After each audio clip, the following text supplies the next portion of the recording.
현재의 BMW를 보면 마치 누구에게도 트집을 잡히지 않기 위해 안정적인 방법만을 택한 것 같습니다. 덕분에 누구도 비판하기 쉽지 않은 디자인이 됐지만 강한 매력으로 비단과 대중을 휘어잡지도 못하고 있습니다. 현재 모델들을 살펴보면 7시리즈와 5시리즈의 앞트임 정도를 제외하면 어디 하나 흠잡을 곳이 없습니다. 극단적으로 변한 메르세데스에 비하면 화려한 편이 아니라 비판을 받을지언정 프로포션이나 내용적인 측면에선 비판하기가 쉽지 않습니다. 심지어 저는 이 앞트임마저도 나쁘지 않다고 생각합니다. 하지만 지금까지 봐왔던 호불호 갈리는 도전 정신은 어디 간 것일까요? 과거 크리스 뱅글의 7시리즈가 혹평을 받고 짧은 시간에 페이스리프트 됐듯이 지금의 7시리즈도 혹평 탓인지 조기에 페이스리프트를 한다는 소문이 돌고 있는데 이 두 혹평은 너무나 다릅니다.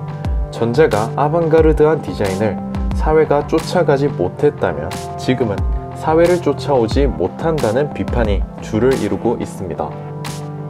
그리고 그 도전적이었던 정신은 5시리즈에서 90도로 꺾인 듯한 테일램프 디테일, 자동차 역사에서 처음 보는 듯한 캐릭터 라인, 미래를 대비한 제스처 컨트롤 속에 소심하게 숨어 있습니다. 왜 이렇게 된 것일까요? 분명 언급한 컨셉과 디테일들을 보면 디자이너의 실력은 여전히 정상급의 실력으로 보입니다. 하지만 어째서 이런 디자이너들이 가장 먼저 비난을 받고 회사를 떠났다는 기사가 나온 걸까요? BMW 내부의 분위기를 자세히 알 수는 없지만 아마도 회사 내부에서 정치적으로 희생양이 되기 좋은 곳에 디자이너가 있었던 듯 합니다. 특정 모델의 판매량이 저조하면 엔지니어링이나 마케팅은 숫자로 표현되는 변론을 할 수 있지만 디자인은 그렇게 할 수 없기에 희생양이 되는 것 같습니다. 물론 어디까지나 제 생각일 뿐이지만 최근 전성기와 i 시리즈의 모델을 살펴보면 상황이 좀 더 명확해 보입니다. 지난 10년간은 BMW 역사상 최고의 전성기였고 그 시기 동안 대부분의 도전은 성공함과 동시에 BMW에 많은 이윤을 가져다 주었습니다. 그리고 그 성공의 자신감으로 i3와 i8이라는 더 큰 도전을 하게 된 것이죠. 많이들 아시다시피 당시에 이 두 차는 파격 그 이상이었습니다. 미래에 대한 대비를 가장 철저히 하는 브랜드가 BMW라는 것을 보여주고 싶었는지 엔지니어링, 디자인 등 모든 측면에서 이 시대의 보편적인 탈 것과 거리가 멀었습니다. 이런 모습은 메르세데스마저도 재래적인 탈 것의 느낌으로 전락시켜버렸습니다. 하지만 당연하게도 i3, i8 모두 판매에는 큰 성공을 거두지 못했습니다. 그도 그랬을 것이 이 차는 어디까지나 미래에 대한 제안이지 해답이나 진리가 아니었기 때문입니다. 특히 i8은 그 가치와 전혀 다른 기준에 평가되고 비난받아야 하는 경우가 많았습니다. i8의 기어 셀렉터를 보면 아시겠지만 이 차는 하드코어한 스포티함을 추구하는 차가 아니었습니다. i8은 새로운 개념의 스포츠카이자 근미래의 스포츠카를 제안한 것이었고 저는 이 개념을 통해 정말 많은 것을 배웠습니다. 하지만 익숙한 기준과 달라 많은 비판을 받으며 외면받는 모습을 안타깝게 지켜봐야만 했습니다. 반면에 i3는 접근성이나 실용성 측면에서 괜찮은 차라 생각했는데 대중화되기에 아직 부족했던 것 같습니다. 당연한 말이겠지만 여타의 양산차에 비하면 i3와 i8의 판매량은 초라했습니다. 이렇게 미래의 라이프 스타일을 보여주기 위한 시도를 했지만 아직은 설익은 대안으로 보기 좋게 비판받은 것이 이유였는지 이 시기부터 BMW가 이상해졌습니다. 처음부터 도전을 위한 것들인데 성공하지 못했다고 분위기가 바뀌기 시작하고 이후 출시된 차들부터 갑자기 BMW가 소심해지기 시작했습니다. 제일 먼저 변화를 맞이한 것이 1시리즈입니다. 저는 1시리즈의 페이스리프트 전 앞모습을 정말 좋아했습니다. 해치백 시장의 주류와는 분위기부터 다를 뿐더러 모든 차를 통틀어서도 정말 못생긴 편이었습니다. 하지만 설득력 있게 못생겼기 때문에 정감 가고 매력적인 디자인이었습니다. 기술적 디자인 측면에서 봐도 전면 그릴 주변에 뚜렷한 명암의 대비는 정말 독창적이었고 못생겼다고 무시할 수 없는 수준급의 실력을 보여주었습니다. 그런데 i 시리즈 출시 이후 진행된 페이스리프트에선 전면만 보면 쿠페인지 소형 세단인지 구분되지 않는 얼굴이 되어버렸습니다. 더 예뻐진 것은 분명하지만 더 매력적인지는 모르겠습니다. 특히 1시리즈 페이스리프트보다 먼저 나온 2시리즈와 전혀 차별화가 되지 않게 느껴졌는데요. 오히려 2시리즈와 이 1시리즈 페이스리프트 둘 중 하나가 서로의 디자인 과정에서 비안이 아니었나 싶을 정도로 비슷한 분위기를 보입니다. 이렇게 대중적으로 바뀌고 난 후 판매량이 높아진 것은 당연할지 모르겠습니다. 아마도 그 판매량 때문에 디자이너들의 힘이 더 약해지지 않았나 싶습니다. 그래서인지 이어서 나온 7시리즈, X1, 5시리즈 모두 논란을 피하려는 모습만 보이는 것 같습니다. 이 보수적인 전략은 신형 7시리즈가 출시되며 가장 큰 의문을 낳았습니다. 7시리즈는 출시 당시 신형 S클래스를 구식으로 만들어버릴 정도로 첨단 사양을 강조했습니다. 이 첨단 사양들도 국내 브랜드처럼 해외에 있는 것들의 특허를 피하고 원가를 낮춰 대중화시킨 것이 아니라 정말 새롭게 시도되는 것들이었습니다. 하지만 그것을 담고 있는 그릇은 왜 이토록 보수적인 걸까요? 센터페 시야나 도어 트림 그리고 익스테리어까지 어디 하나 도전적인 부분은 없습니다. 그렇다고 이 디자인이 영국 차들처럼 틀은 유지한 채 내용을 업데이트시키는 방향으로 해석되지도 않습니다. 역시나 디자이너들이나 엔지니어들의 힘이 약해지고 마케팅이나 경영자의 힘이 강해져서인 것 같습니다. 무엇보다 실력 뛰어난 디자이너를 두고도 끊기지 않는 트림으로 럭셔리를 주장하는 모습은 스타 운동선수가 보여줄 모습치고는 옹졸했습니다.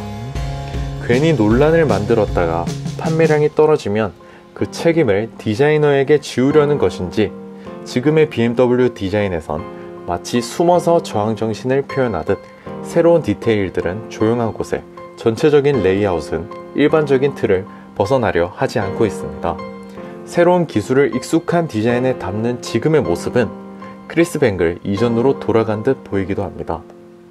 자유로운 도전 정신을 가로막는 문제 세 번째는 바로 수입사입니다. 사실 수입차가 대중화된 지가 이제 10년이 좀 넘었습니다. 그전까지 BMW는 길에서 본 경험만으로도 친구들 사이에 자랑이 될 정도의 브랜드였지만 수입차의 대중화, 그 중앙에 있었던 BMW는 프리미엄 이미지를 제대로 이어가지는 못한 것 같습니다. 그 이유는 단순히 절대적인 차량 수가 많아져서만은 아닙니다. 저는 그 이유를 이미지의 구축보다 소비를 더 많이 했기 때문이라 생각합니다. 스스로의 프리미엄 이미지를 할인을 통해 소비해버리고 더 이상 소비할 이미지가 없어지자 이제는 자신들의 정체성을 상징적으로 보여주는 M모델의 이미지마저 소비하고 있습니다. 그 결과 신형 5 시리즈는 엔지니어링에 있어 업데이트된 스포츠를 보여주는 정답과 같은 존재의 차로 만들어졌지만 M 이미지를 더 씌우게 되면서 외형만큼은 못 달리는 차가 되어버렸습니다. 심지어 승차감은 F바디 시절보다 더 부드러워졌는데 외모는 M을 지향하니 그 이질감이 상당히 커 보였습니다. 사실 저는 BMW의 M3, M4, M5 같은 차가 예뻐 보일 수 있는 건 일반 모델과 다른 점이 눈에 들어오기 때문이라고 생각합니다. 한눈에 들어오는 화려함과 에어로다이나믹이 강조된 듯함이 확실히 느껴지는 외형은 베이스 모델이란 기준으로부터 다른 곳에 존재하기에 스페셜 모델로서 눈에 들어오는 것이었습니다. 하지만 전 세계에서 유일하게 국내에선 베이스 모델을 없애는 이미지 소비를 함으로써 M5가 새로 공개됐음에도 새롭지가 않습니다. M5의 이미지를 5 시리즈에서 너무 소비해버려 남은 것이 없는 것이죠. 그렇다면 이런 수입사의 문제처럼 지금의 7 시리즈나 5 시리즈가 가치 없는 차일까요? 그렇진 않습니다. 이 두 차 모두 소름 돋는 가치가 숨어 있습니다. 5 시리즈는 비즈니스 아슬레라는 멋진 컨셉을 보여주며 지금 시장이 이 세그먼트에 원하는 것을 모두 갖췄습니다. 실용적인 공간, 비즈니스 세단으로서의 단정함, 그리고 부드러움 속의 스포티함마저도 가지고 있습니다. 앞서 새 기술을 담지 못하는 낡은 그릇을 비판했지만 7 시리즈의 경우 힘없고 제약이 많은 상황에서 디자이너는 최대한의 실력을 표현했습니다. 바로 디자인을 분위기로 표현한 것이죠. 디자이너의 입장에서 눈에 보이는 레이아웃이나 선, 소재를 통해 하고자 하는 말이나 의도를 전달하는 것은 꽤 객관적인 디자인 방법입니다. 하지만 분위기를 의도한 대로 만든다는 것은 정말 쉽지 않습니다. 실컷 정적인 공간을 만들어도 그렇게 느끼는 건 사람마다 다를 수 있는 것이죠. 7 시리즈를 보면 차분하고 보수적인 레이아웃 속에서 호불호 갈리지 않을 B필러의 조명과 트림의 조명과 고급스러운 소재들을 활용해 정말 어려운 주제인 분위기 디자인을 그들이 원하는 테마로 소름돋게 해냈고 이그제큐티브 라운지를 컨셉으로 한 실내를 훌륭하게 완성했습니다. 그리고 다른 F 세그먼트와 비교하면 작고 날렵해 보이는 익스테리어는 날렵한 전용기를 소유한 듯한 인상을 주기까지 합니다. 하지만 우리에게 친숙한 국내 브랜드나 일본, 미국 브랜드가 이런 디자인을 했다면 전 분명 비판했을 것입니다. 왜냐면 그들의 역사엔 실패했던 경험 그리고 그것을 부정하는 모습도 심심치 않게 보였기 때문입니다. 반면에 독일계 브랜드는 만만치가 않습니다. 지금까지 만들었던 모든 차가 명차이기 때문에 지금 이 차가 조금 어색해 보일지언정 그동안의 믿음으로 버틸 수 있기 때문입니다. 게다가 가장 중요한 것은 지금의 7 시리즈는 고급차임에도 위화감이 없습니다. 이 정도로 비싼 차가 그 가치는 온전히 느껴지면서 위화감이 없기는 정말 힘듭니다.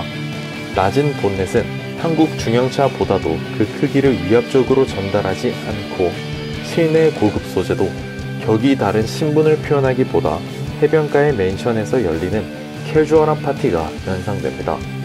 게다가 이그제큐티브 라운지라고 표현한 뒷자리는 F 세그먼트이자 슈퍼 드리븐 카로서 위화감을 주지 않는다는 것이 그 위용을 낮아 보이게 하는 문제가 될 수 있지만 위화감 없는 럭셔리야말로 가장 어른스럽고 가장 지속 가능한 이미지가 아닌가라고 생각합니다. 특히 출시 당시 신기술이었던 제스처 컨트롤은 미래를 위한 강력한 한방이었다고 보고 있습니다.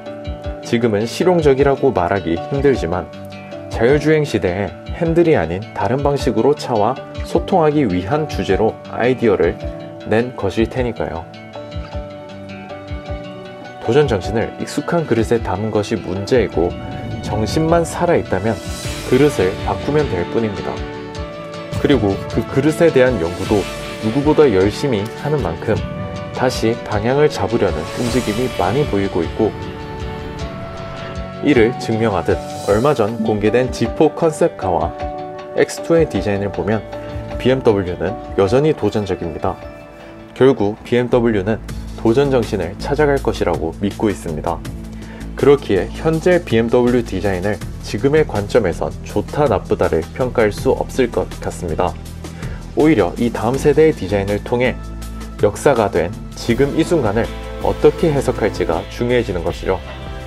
순간순간에 집중해서는 전체를 볼 수 없듯이 꾸준히 긴 시간을 지켜봐야만 BMW의 가치를 이해할 수 있을 것 같습니다. 지금까지 100년을 그렇게 지내왔으니 앞으로의 100년도 그렇게 믿어보는 것은 어떨까요? 다음 시간에는 메르세데스, BMW와 함께 프리미엄 3사라고 불리고 있는 아우디를 건축에 비유해 살펴보겠습니다. 지금까지 디자인 읽어주는 남자였습니다. 영상 재밌으셨으면 좋아요, 구독하기 부탁드리겠습니다.